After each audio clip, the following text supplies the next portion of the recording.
Meu nome é Jean de Oliveira, eu trabalho como psicólogo clínico, mas hoje a gente vai estudar filosofia. E nessa série de aulas informais sobre filosofia intermediária, em alguns tópicos, eu decidi que a gente faria uma intersecção entre alguns autores interessantes na minha formação e alguns insights filosóficos que eu mesmo tive e alguns ensaios que eu escrevi a respeito disso. Recentemente, eu aceitei um desafio de pegar algumas conceituações do Schopenhauer e tentar utilizar aquilo que o autor escrevia para tentar extrair alguma coisa de um filósofo que eu não sou nada simpático, particularmente porque ele era uma péssima pessoa. Schopenhauer não era o tipo de gente com quem você gostaria, por exemplo, de ser vizinho, e com certeza não seria uma pessoa que você convidaria para um almoço em família. Uma das histórias que é creditada à vida do autor é de ter empurrado uma vizinha escada abaixo a ponto dela quebrar o braço e ficar impossibilitada de trabalhar e ele ter que pagar durante o resto da vida dela uma indenização, tendo recorrido várias vezes para não ter que fazê-lo. E quando recebe a notícia da morte da mesma, ele simplesmente diz, quitei a dívida e sem nenhum tipo de remorso ou arrependimento, como se aquilo fosse apenas uma obrigação mecânica, sem nenhuma consideração pela vida humana. Então, definitivamente ele era uma pessoa terrível. Mas algumas das coisas que ele escreveu, por mais terrível que ele tivesse sido enquanto pessoa, e aí cabe a gente perguntar por que será que ele chegou nesse ponto, né? O que fizeram com ele? Ou se ele era ruim mesmo. Mas ele era bem inteligente. Eu me lembro de um colega que me mandou um artigo sobre panteísmo e, na visão do Schopenhauer, ele mostra todos os principais pontos cegos e fracos da metafísica panteísta e eu olho para aquilo e fico pensando, não é possível que ele escreveu esse negócio. Então eu resolvi que eu leria Vontade como representação, que é, na opinião do próprio Schopenhauer, a obra da vida dele. E eu me deparei com alguns conceitos interessantes. Dentro da filosofia, eu sou muito apegado à obra do Wittgenstein, especialmente o primeiro Wittgenstein. Para quem não sabe, ele é o único filósofo, até onde eu sei, que tem duas visões de filosofia que são antagônicas entre si e principalmente focado em filosofia da linguagem. E uma das coisas que às vezes a gente observa entre as pessoas é que a gente não dá o devido crédito nem à linguagem, nem à realidade. Eu vou tentar explicar isso melhor. Pensa, por exemplo, dentro da fé cristã, mais especificamente na fé evangélica. Uma boa parte das pessoas acredita que basta fazer uma confissão verbal, linguagem, de que você está se rendendo a Deus, está se rendendo a Cristo, e automaticamente isso já te torna salvo e cristão, meio que num passe de mágica, como num abracadabra. Isso é desprezar a realidade. Por outro lado, é complicado quando você não observa que em alguns movimentos sociais eles criam ressignificações de termos a ponto de, ao mover o significado de uma palavra para outra direção, você, no final das contas, objetiva minar a compreensão da pessoa sobre o que é aquilo de fato, de forma a mudar a percepção e a ação das pessoas sobre aquele fenômeno. É por isso que palavras como democracia não querem mais dizer nada, porque na boca de uma pessoa que pertence ao viés de esquerda tem um significado, que é basicamente um governo em que você confia todas as suas liberdades na mão deles em troca de algum grau de segurança, enquanto que para uma pessoa de direita, democracia seria basicamente o sistema de governo em que você pode demitir os seus políticos de estimação caso eles não estejam fazendo um trabalho de acordo com os teus valores, sejam eles econômicos ou morais. Agora pensa comigo, se de repente alguém banisse a linguagem da face da Terra e as pessoas não conseguissem mais se comunicar, o que restaria? Restaria o contato imediato com a realidade, sem a mediação da mente, pelo menos na maneira como a maioria das pessoas entende, que a mente e a linguagem seriam algo como que amalgamado. E eu discordo. É aí onde, apesar de eu gostar muito do Wittgenstein, eu também vou discordar com ele. Ele acreditava que não existia linguagem privada. De certa maneira ele está certo, porque a linguagem é convencional, você tem que se comunicar com alguém. Mas existe uma forma de compreender as coisas que é anterior ao pensamento estruturado, que é o anterior ao pensamento da linguagem, que é uma forma mais intuitiva. Filosoficamente falando, eu me classifico como intuicionista. Então, eu acredito que existe um pensamento que está abaixo do pensamento. E eu acredito que tem uma espécie de compreensão das coisas que é anterior à linguagem. A gente observa isso, tecnicamente, em animais solitários, a gente poderia dizer assim, né? Porque tem os animais gregários, que vivem em pequenas comunidades ou em grandes comunidades, desde mamíferos até insetos, e você tem animais que são naturalmente lobos solitários, embora nem todos sejam lobos. Vocês entenderam, né? É apenas uma forma de falar. E o que isso tem a ver com o Schopenhauer? Presta atenção na seguinte frase. Isso está em O Mundo como Vontade e Representação, que é a chamada obra principal do Schopenhauer, onde ele dizia: a reflexão é apenas uma imitação, uma reprodução do mundo da intuição, embora seja uma imitação de uma natureza muito especial e completamente diferente do original, quanto à matéria da qual ela é formada. É Schopenhauer. Mas para um desavisado, isso aqui muito bem poderia ser Wittgenstein. E o Wittgenstein, ele tinha um conceito bem caro a ele, que era o conceito de figuração. No seu tratado lógico-filosófico, ele mostra que a linguagem, enquanto algo que é público, algo que é socialmente aprendido, algo que é convencionado, até porque se todo mundo chamar garfo de galfo, não adianta você corrigir todo mundo. Se você é minoria, você acaba tendo que aderir, porque a linguagem é convencionada. Pegaram a ideia? Ótimo. Em Wittgenstein, a figuração é como se fosse uma maquete da realidade. E a linguagem, ela funciona basicamente como isso. Ela cria uma forma de representação em menor escala daquilo que você se propõe a descrever do mundo real. Quem diria que Schopenhauer teria alguma coisa em comum com Wittgenstein? Então, eu vou tratar mais especificamente entre o final do capítulo 8, adentrando ao capítulo 9 do tomo 1 do livro 1 de O Mundo como Vontade e Representação, até porque eu ainda não terminei o livro, e o Schopenhauer ele vai passar a elaborar a formação dos conceitos enquanto representação das representações intuitivas que captamos diretamente do mundo real e tratar do tema da linguagem como um telégrafo muito aperfeiçoado que imediatamente, ou seja, sem mediação, nos permite entender os conceitos gerais da razão sem a necessidade de imagens mentais. Então, a gente tem que lembrar que os conceitos em si, especialmente aqueles que a gente chama em lógica de conceitos de segunda intenção, são esvaziados de particularidades. Eu vou tentar traduzir isso daqui, porque filosofia da linguagem é um tema que me é bastante caro.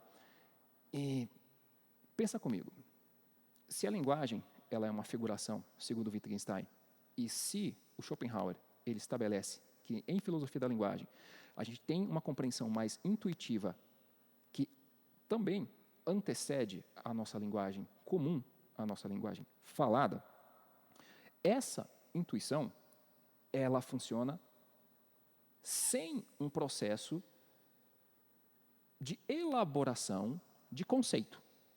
E isso é bastante engraçado, porque me parece que é assim que os animais mais simplórios atendem às suas demandas instintivas a partir do contato com as coisas na realidade. Porque eles não estão necessariamente criando conceitos sobre as coisas.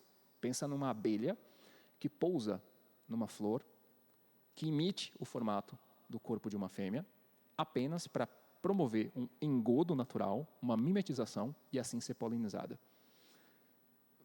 Não tem uma compreensão de que aquilo não é a abelha fêmea. O zangão, ele simplesmente é atraído pela forma.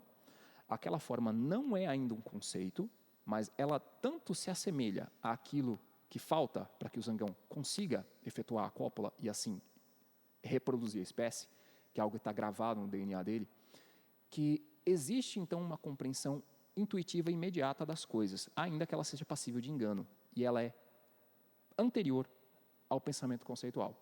Eu não concordo com o que alguns autores dizem que animais não são capazes de pensamento conceitual, porque a gente vê que em algumas categorias de animais, você tem a noção de teoria da mente. Lobos são um exemplo. Eles têm noção de teoria da mente. Alguns primatas, eles conseguem se reconhecer diante do espelho, e existe mais no comportamento animal e na inteligência animal do que a gente costuma admitir. Só que é fato que quando a gente adentra, por exemplo, ao estudo de meditação como uma ferramenta de... Tem uma palavra para isso, qual era? É uma noção mais fenomenológica. Veja, quando você desliga um pouquinho a sua mente dos conceitos que geram a tua preocupação e as tuas ansiedades, e você se volta para as sensações e para a percepção imediata da realidade através dos sentidos, isso permite que você tenha uma conexão com as coisas, os seres, as pessoas, aquilo que você experiencia enquanto fenômeno, que não é mediada pelas ficções que a tua mente vai criar baseado ou no teu passado ou na tua expectativa de futuro. Dá para entender? Então, voltando aqui ao trecho que eu fiz a pequena leitura do Schopenhauer, a reflexão é apenas uma imitação, uma reprodução desse mundo, o mundo da intuição, o mundo das percepções não mediadas pelos conceitos mentais. Essa segunda parte é um adendo meu, tudo bem? É interessante você observar que os conceitos de segunda intenção, eles são esvaziados de particularidades. Eles são apenas formas vazias. O que é um conceito de segunda intenção? Fulano está com segundas intenções nesse relacionamento. O que é uma segunda intenção? Para quem não sabe, esses termos vêm da lógica, do estudo de lógica formal, em que um conceito de primeira intenção é uma representação na mente de algo que de fato existe na realidade. O conceito de caneta, ele vai remeter a um objeto que permite escrever com tinta sobre papel. Esse objeto é no formato de um pequeno toco, um pauzinho pequeno, né? Um cilindro. Veja como descrever as coisas com qualidade é uma coisa difícil, especialmente de sopetão, né? Mas você entende que é algo mais ou menos como isso aqui, embora possa ser feito de outros materiais, embora possa ter tamanhos diferentes. E o que é engraçado? Caneta, piloto, são dois tipos de caneta, são duas canetas, mas se eu simplesmente digo caneta e eu não te mostro nada, o que você vai imaginar? Você vai imaginar qualquer caneta. E ainda assim vai ser uma caneta. Qual que é o problema do conceito sem particularidade? Ele não te diz de qual caneta eu estou falando, assim como dizer a palavra cachorro, embora você saiba que é um animal que late, que não gosta de gato, que tem caninos pontiagudos, que costuma abanar o rabinho e cheirar o rabo dos outros quando se encontra na rua, e é um quadrúpede. Isso não te diz se ele é um São Bernardo, um Chihuahua, um Rottweiler, um Poodle, um pastor alemão. O conceito, enquanto algo que é formado na intelecção, ele é uma coisa esvaziada de particularidades. Ele não remete a coisa nenhuma, de fato, mas ele remete a uma categoria de coisas que engloba muitas coisas distintas. E isso é um pouco problemático, especialmente quando você está conversando com alguém que está tentando te descrever uma situação, um fenômeno, um estado de espírito, sem necessariamente conseguir colocar aquilo dentro de um contexto, que foi uma coisa que eu já mencionei em outras aulas, que às vezes acontece no trabalho clínico do psicólogo. A pessoa não consegue, de fato, remeter aquilo que, de fato, aconteceu. Ela fala apenas de alguma coisa muito vaga, muito geral, muito universal dos seus estados internos e não dá um contexto para a gente julgar se esse estado interno ele corresponde, de fato, em boa medida, àquilo que aconteceu de maneira justa, de maneira adequada, de maneira funcional. Então, continuando, Schopenhauer distingue o intelecto animal do humano não pela suposta incapacidade de pensar, já que os animais a têm, mas da capacidade de conceituar.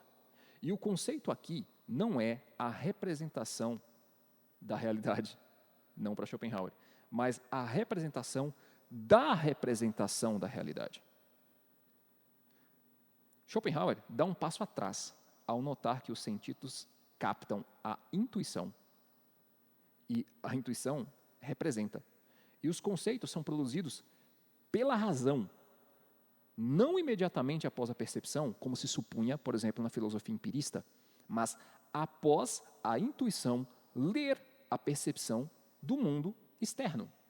E aqui é onde a gente tem uma intersecção, que eu já mencionei em outras aulas, até quando eu falei de por que eu dividi da forma como eu dividi nas aulas anteriores as categorias da filosofia. Aqui a gente tem uma intersecção muito clara entre filosofia da linguagem e filosofia da mente. Aquilo que você consegue, de fato, intuir, inteligir e expressar pela linguagem. Aqui é um ponto de contato entre filosofia da linguagem e filosofia da mente. Schopenhauer classifica a razão como puramente abstrata e discursiva. Então veja, discursiva não elimina a linguagem presente nos animais gregários, porque animais gregários têm algum grau de linguagem, tá? Pássaros gregários, formigas, abelhas, primatas, etc. Animais que vivem em colônias, em comunidades, grandes ou pequenas, eles têm uma forma de se comunicar uns com os outros. Então, a razão humana se comunica através de conceitos. Os conceitos, eles vão um pouco mais além da linguagem que você observa nos animais. É por isso que normalmente as pessoas, veja o exemplo dos surdos-mudos, eles não gostam que se chame de linguagem de sinais, mas de língua de sinais. E eu acho que isso faz algum sentido. Se você observar que até animais têm linguagem, mas língua enquanto uma ferramenta de transmissão de conceitos que, por sua vez, são inteligidos, exigem a mediação da mente, não são completamente intuitivos, ou como diria Schopenhauer, a representação da representação é um passo além. Então precisa haver alguma coisa que é uma espécie de proto-linguagem, que a gente poderia atribuir aos animais, mas a gente também poderia chamar de linguagem puramente. É aquela mesma confusão entre lógica e linguagem, até que ponto elas estão ou não estão unidas, e é possível fazer uma separação? Até é possível, mas uma separação tão artificial. Repito, se a linguagem fosse retirada de nós, o que restaria da lógica? Você já parou para pensar? Eu não sei se essa informação é verdadeira, mas eu já vi isso em alguns cursos sobre linguagem de sinais, embora eu não seja fluente, eu não falo linguagem de sinais, mas em algumas faculdades é obrigatório você fazer pelo menos uma introdução, né, por questões de inclusão, e a gente observa que dizem, durante a Idade Média, que a Igreja Católica, ela acreditava que surdos mudos não poderiam ser salvos porque eles não poderiam ouvir o Evangelho e se arrepender de seus pecados. Não sei se essa informação é verdadeira. Eu já ouvi isso da boca de alguns professores, inclusive de algumas instituições, como... Eu não sei se eu devo falar o nome da instituição, cara. Será que deu? No material da Unifatesc, por exemplo, da formação de pedagogia e da formação de filosofia, consta esse dado. Eu poderia até colocar como referência bibliográfica. Eu acho que eu vou colocar aqui no final, só para vocês verem que não são ideias que estão vindo da minha cabeça, que eu sei de onde essa informação vem, né? Quem a diz. Eu só não sei se o APUD ele é, de fato, verídico. Não sei se quem cita isso está citando de boa fé e com exatidão. De qualquer forma, a linguagem e a realidade, elas estabelecem uma relação que ela não é completa, que ela tem seus gaps, que ela tem seus furos. E não se trata apenas de representar a realidade e comunicá-la, nem da capacidade de inteligência, planejamento, memória, etc., mas da capacidade de abstrair através da linguagem. É isso que diferencia a linguagem humana, as línguas, da comunicação que os animais estabelecem uns com os outros, que pode ser considerada ou uma proto-linguagem ou uma linguagem, que inclusive tem lá seus momentos de inferências lógicas, enquanto lógica material. O que é lógica material? Ela é aplicada para resolver problemas do mundo físico. Negar que os animais têm isso seria negar a observação dos próprios comportamentos dos animais na realidade.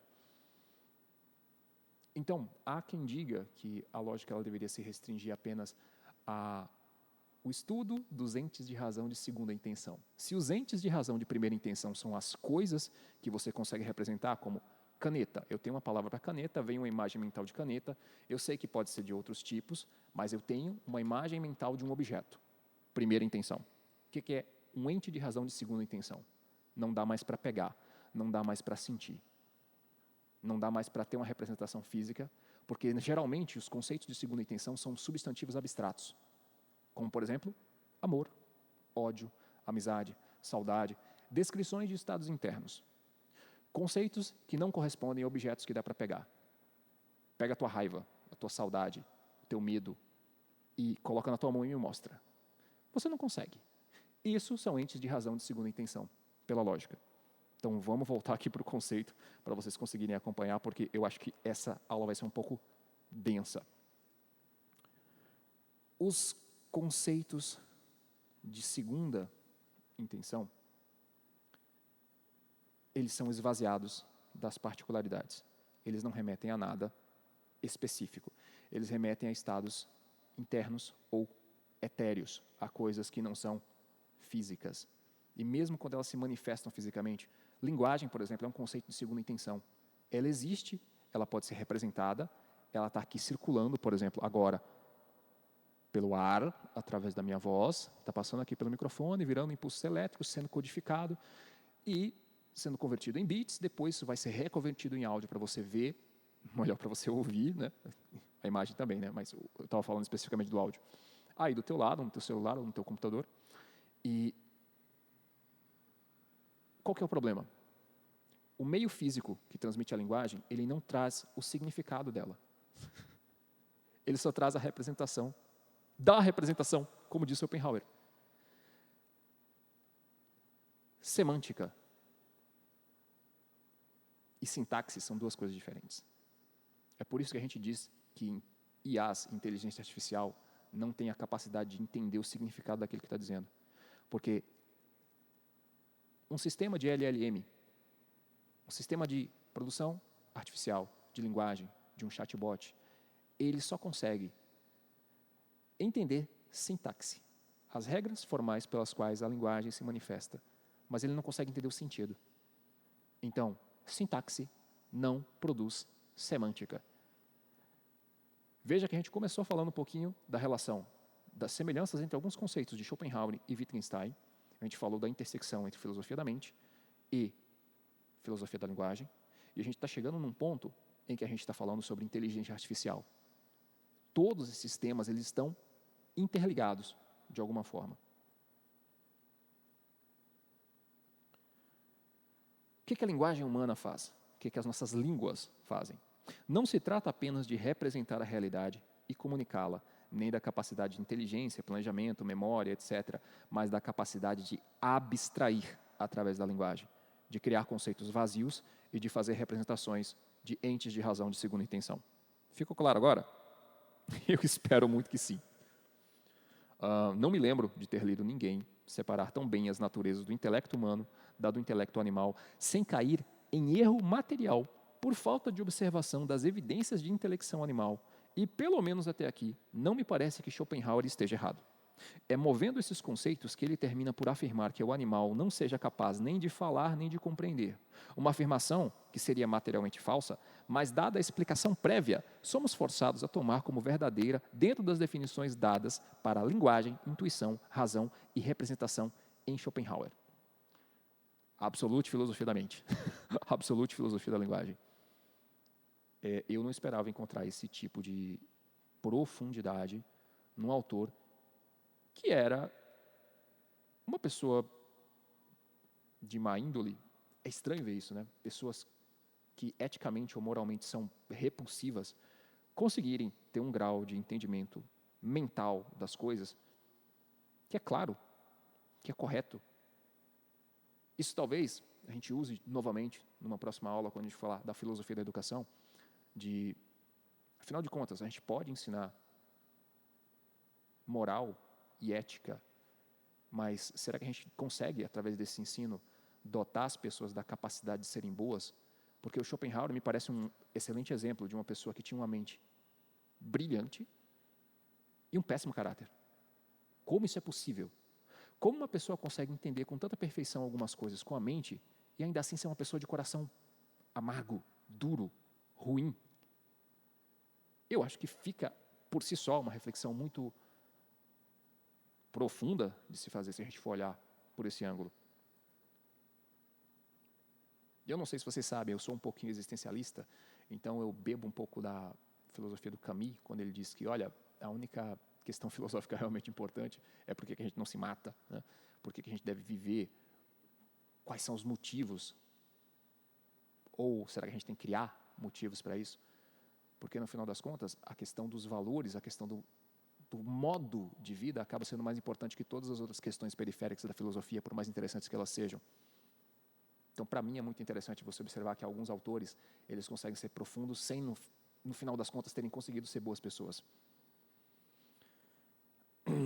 Continuando, o Schopenhauer não universaliza sua definição, que particularmente eu acho ótimo, já que admite haver casos isolados em que passamos do conceito à intuição, fazendo o processo que normalmente seria inverso.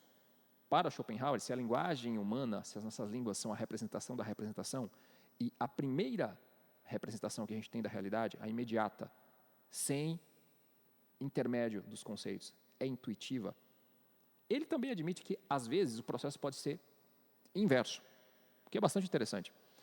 Casos isolados em que passamos do conceito à intuição, como gaps ou falhas entre o logos e a realidade, aquilo que se diz e aquilo que é. Porque algumas coisas você só consegue entender, nós, enquanto seres humanos, depois que o conceito é lançado. Eu sei que todas as línguas têm um equivalente a sentir falta de, mas alegam, eu não conheço todas as línguas, então eu estou citando aqui o que normalmente se ouve dizer, e eu não sei se esse senso comum, se ele é de fato uma verdade, mas dizem que só existe a palavra saudade em português. Dizem, não sei se é verdade.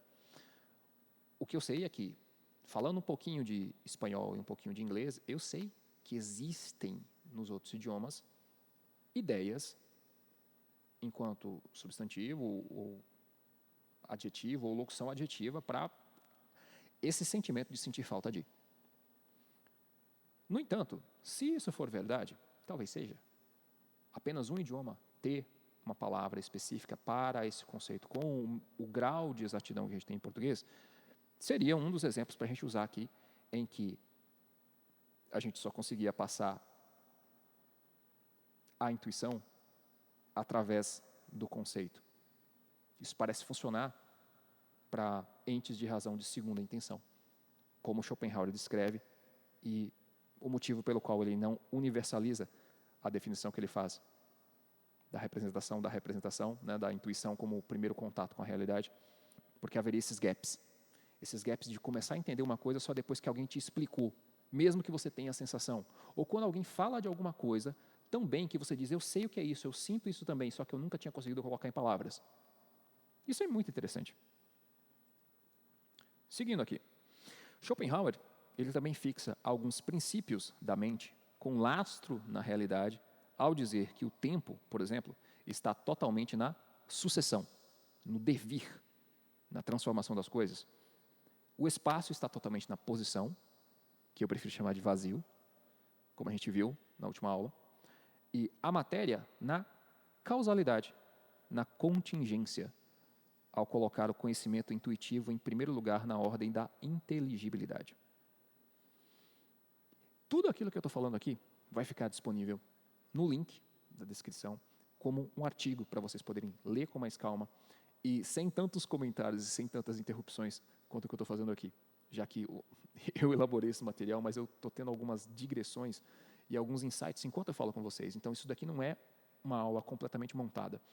Ela tem uma estrutura, mas ela está sendo lançada de improviso.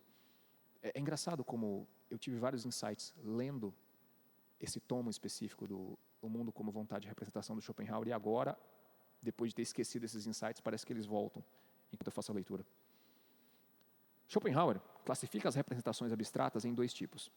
Representações intuitivas, onde o princípio da razão exige apenas uma relação entre uma representação e uma outra da mesma classe, como os entes de razão de primeira intenção, representação de entes concretos, e 2, as representações abstratas, onde requer-se a ligação do conceito com uma representação de outra classe, contando com a ajuda de um ou vários conceitos, como os entes de razão de segunda intenção e o fenômeno da analogia.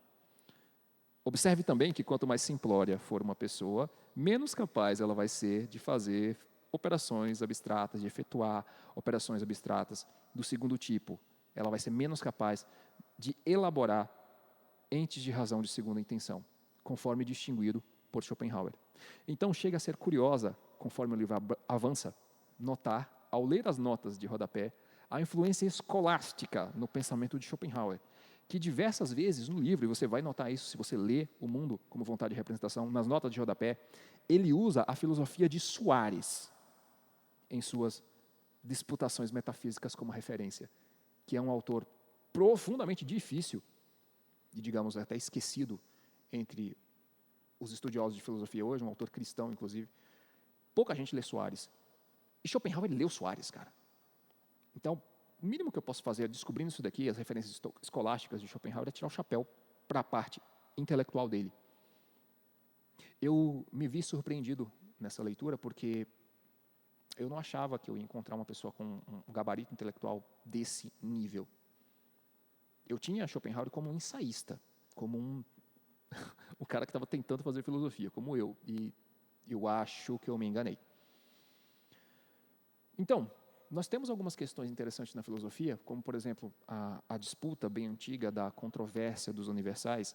E sobre essa disputa, que a gente não vai apresentar aqui hoje, eu vou apenas dar uma pincelada para quem já tem um conhecimento intermediário, Schopenhauer também colabora com seus 2 centavos ao dizer: não é porque uma ideia é extraída de vários objetos que ela é geral. Pelo contrário, porque a generalidade, em virtude da qual ela não determina nada de particular, lhe é inerente como a toda representação abstrata da razão. E é por isso que várias coisas podem ser pensadas sob o mesmo conceito, por conseguinte, sempre incompletamente determinada. Vamos pegar uma disputa que é baseada na controvérsia dos universais hoje em dia, na arte, né? Se arte moderna é arte ou não, se existe ou não beleza nas coisas mais materiais e mais corriqueiras, né? É nas formas estranhas que às vezes você olha assim e pensa, pá, coisa feia. Só que eu parei para pensar, e quando eu era criança, eu via obras de arte moderna e eu não achava todas feias. Às vezes, algumas disposições de cores caóticas tinham uma certa harmonia. E a gente pega, por exemplo, a arquitetura de Brasília, atribuída ao Niemeyer, que é um modernista, eu não achava feia. É estranha? É, com certeza. Mas feia não. Então, hoje existe uma controvérsia de dizer que tudo que é produzido em arte moderna não seria necessariamente arte, porque seria meio que uma negação da universalidade da beleza enquanto algo que é real, e seria mais ou menos o estabelecimento de uma beleza conceitual sobre o qual você tem que falar e explicar para as pessoas entenderem que é bonito. E, cara, não é bem assim. Existem coisas que não são completamente conceituais, que são, às vezes, um pouco mais abstratas, um pouco mais fora da casinha, e que ainda assim conseguem ser belas. Onde é que está o universal da beleza? O universal da beleza ele não existe. O universal da beleza, inclusive, ele é paradoxal. Ele só tem como existir a partir de coisas particulares, individualmente belas. E essa noção estética das proporções matemáticas nos objetos, ela é uma noção intuitiva. Você não precisa de matemática para poder perceber. E, geralmente, você consegue ter uma capilaridade bastante grande de percepção de que algumas coisas são belas, mas a esse espectro, ou a esse espectro, porque tem mais de um. Existe, inclusive, beleza nas coisas terríveis, como já dizia Aristóteles. Então, o que é o universal da beleza? O universal da beleza é uma forma vazia. Eu sei que vai ter muita gente que talvez vai achar estranho o que eu estou dizendo, mas não é que a beleza ela só exista nos olhos de quem vê. Ela é objetiva, ela é proporcional. Ela está no objeto. Mas ela só existe enquanto amalgamada a um objeto. A ideia da beleza, enquanto beleza, ela é o quê? Ela não é nada, ela precisa de uma manifestação. Assim como dizer caneta não diz para você que tipo de caneta eu estou falando. Pegaram a ideia? Então, algumas coisas são um pouco mais complicadas do que parecem. Um amigo do meu pai costuma dizer que tem coisa que parece que é coisa, mas não é coisa. É por aí. Então, Schopenhauer, ele também reconhece uma coisa que me é bastante cara enquanto eu estudava lógica, que é a redutibilidade da lógica à teoria dos conjuntos, especialmente na forma desenvolvida por Euler. Você consegue simplificar a linguagem lógica com aqueles círculos de pertence, não pertence, intersecção, está contido, não está contido, para conseguir fazer algumas eliminações lógicas de verdadeiro e falso com uma simplicidade absurda, de forma gráfica. E eu me lembro que eu estudei isso na terceira série. Eu não sei se isso ainda é estudado nas aulas de matemática hoje em dia, mas teoria dos conjuntos é a base para a compreensão lógica, não só na matemática, mas na linguagem. E isso também está presente no livro do Schopenhauer, e ele demonstra, inclusive, com alguns desenhos, com algumas figuras geométricas. Enfim, eu ainda não terminei a leitura, mas é estranho que Schopenhauer tenha chegado a algumas conclusões idênticas às minhas, sobre filosofia da mente, algumas acepções muito próximas do Wittgenstein na filosofia da linguagem, e até em algumas pitadas de metafísica. Então, como o livro é enorme e eu leio muito devagar, eu espero que essas breves considerações tenham sido úteis a alguém, mesmo discordando de muitas coisas que Schopenhauer diz no tomo 1, mas a aula de hoje foi especificamente sobre o final do capítulo 8 e início do capítulo 9 do tomo 1 do livro 1 de O Mundo como Vontade e Representação, para tentar introduzir um pouquinho